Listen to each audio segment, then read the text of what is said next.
struggling a little bit to come up with an idea for my icebreaker, a new angle or new spin. So I want to thank you, Monica, for choosing the moon landing as our topic tonight, because that gave me the idea to talk about my own adventure into unknown territory. My husband, though, just this weekend was telling me that he's the adventurous one, and I'm not adventurous, I'm very practical.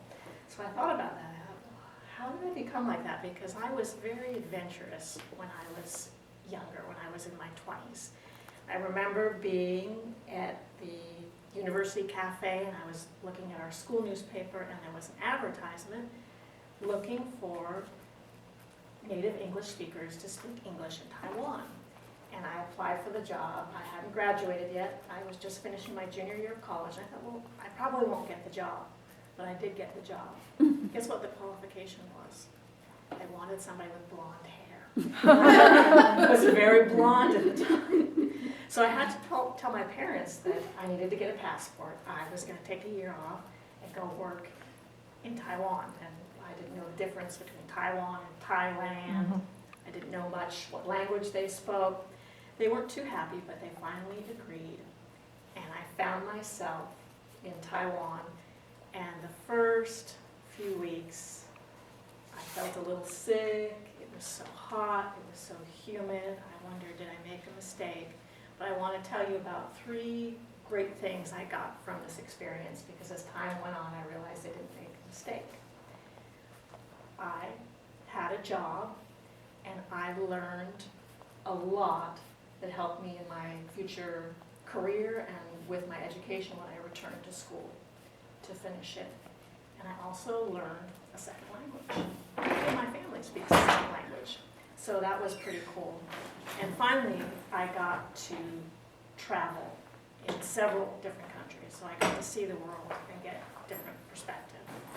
Well, my first day as a teacher, I looked at all of those little faces. I was teaching elementary school to high school, but my first class was 7- and 8-year-olds.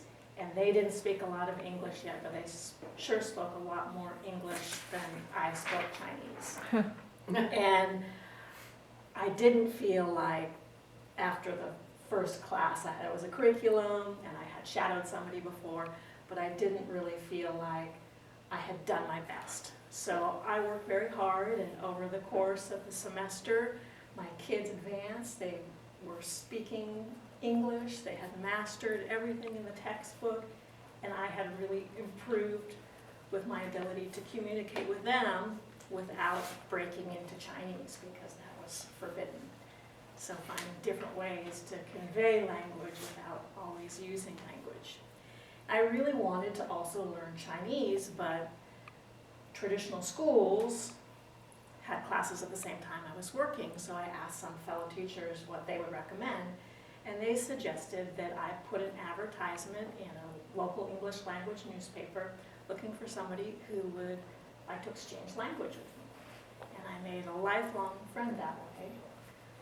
Sarah taught me Chinese, and I taught her English. We both purchased textbooks at a local bookstore, and we would work through the textbooks and practice on each other. And then we'd go out maybe to lunch or to dancing or to a night market. And we would practice using our new language skills in real life situations. And this also really helped me as a teacher too, to be able to communicate better with the kids after class, and just learning language myself put me in their perspective as learners. And finally, even though my journey had started out a little difficult, I had a wonderful time exploring Asia. I took a couple trips to Thailand, I rode elephants, I camped in villages. I went to Hong Kong pre-1997 before it was turned back over to mainland China. I went to the Philippines, I went to South Korea.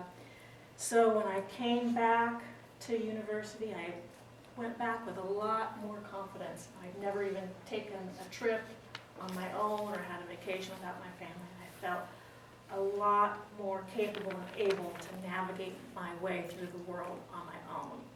And I felt a lot better prepared after I did graduate to enter the job market. So I have to look back, what happened to myself that my husband doesn't think I'm an adventurous person? I was an adventurous person. And recently, I think you guys know, I took a trip with my girlfriends for my 50th birthday to Mexico. And we were talking, because we saw our Spanish improve in just a week. We were talking, gosh, if we could be here a month or 2 months, we could really learn a lot of Spanish and progress quickly. So now that I'm 50, I have to pay attention to my adventurous meter a little bit. I'm not going to the moon, but maybe I'll go to Mexico and try to learn Spanish and have another language under